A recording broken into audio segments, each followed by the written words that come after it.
Hello everyone.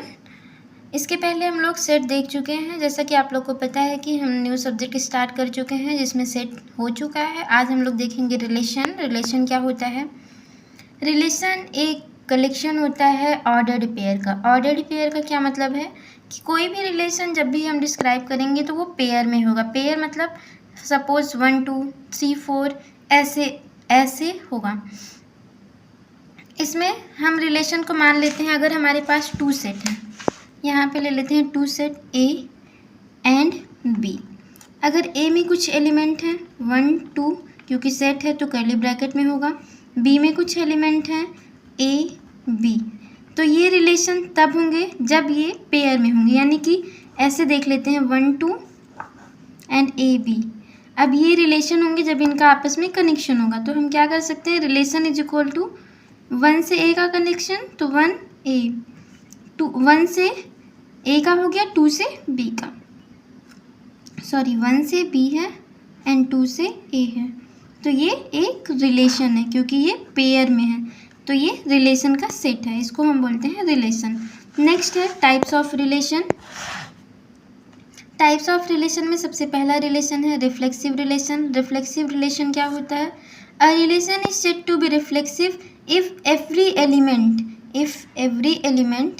is related to itself। यानी कि अगर कोई एक सेट है, उस सेट में कुछ एलिमेंट हैं 1 2 3, तो ये रिलेशन एक जो सेट है ये रिलेशन यानी कि रिफ्लेक्सिव रिलेशन तब होगा जब इसके हर एक एलिमेंट आपस में कनेक्टेड, यानी कि 1 1 से कनेक्टेड हो, 2 2 से कनेक्टेड हो, 3 3 से कनेक्टेड हो।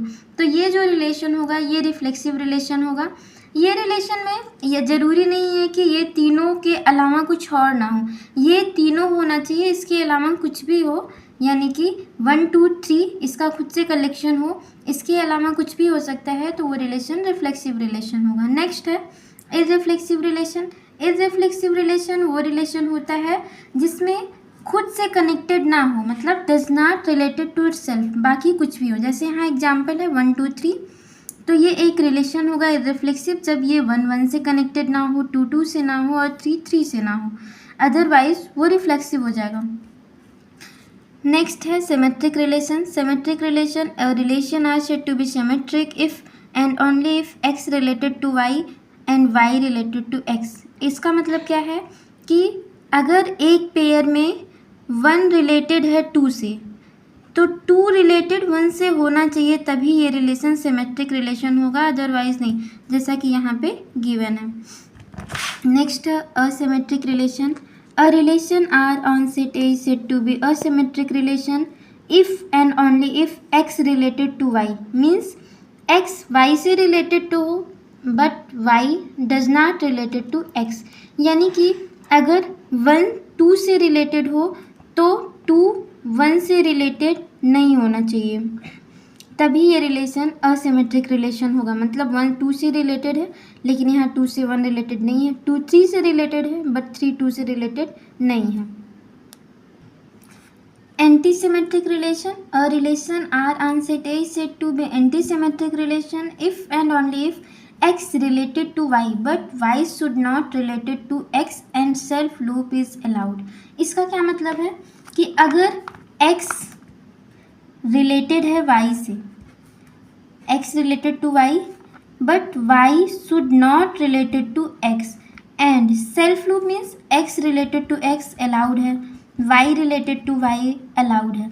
बट जैसा कि हम लोग इसके पहले असिमेट्रिक रिलेशन पढ़े हैं उसमें x रिलेटेड टू x यानी कि इटसेल्फ ये अलाउड नहीं था, बट इसमें हो सकता है, कोई दिक्कत नहीं। यहाँ पे x रिलेटेड y होना चाहिए, y related x not allowed, और x से यानी कि रिफ्लेक्सिव जो रिलेशन है वो इसमें अलाउड होते हैं।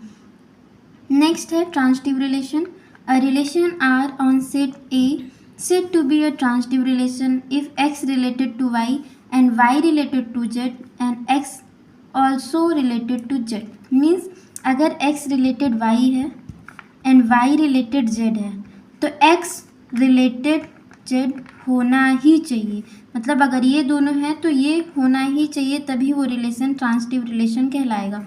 यानी कि जैसे यहाँ पे 1 रिलेटेड है 2 से, 2 रिलेटेड है 3 से, तो 1 रिलेटेड 3 होना चाहिए, बट यहाँ पे नहीं है, तो ये ट्रांजिटिव रिलेशन नहीं होगा। तो यहाँ पे हम चाहें तो एक कॉमा करके 1 रिलेटेड टू 3। नेक्स्ट पेयर देख लेते हैं। 2 रिलेटेड है 3 से, 3 रिलेटेड है 1 से, तो 2 रिलेटेड 1 से होना चाहिए, तभी ये रिलेशन ट्रांजिटिव होगा। ऐसे ही हम और देख सकते हैं 1 रिलेटेड 2 एंड ये हो गया, ये भी चेक कर लिया। यहाँ पे 2 रिलेटेड 1, 1 रिलेटेड 3, तो 2 रिलेटेड 3 होना चाहिए जो कि यहाँ पे है, तो ये रिलेशन ट्रांजिटिव रिलेशन होगा। इसके आगे हम ऑपरेशन देखेंगे। रिलेशन में कौन कौन से ऑपरेशन है इसको हम नेक्स्ट वीडियो में देखेंगे। फिलहाल आज के लिए इतना ही। Thank you.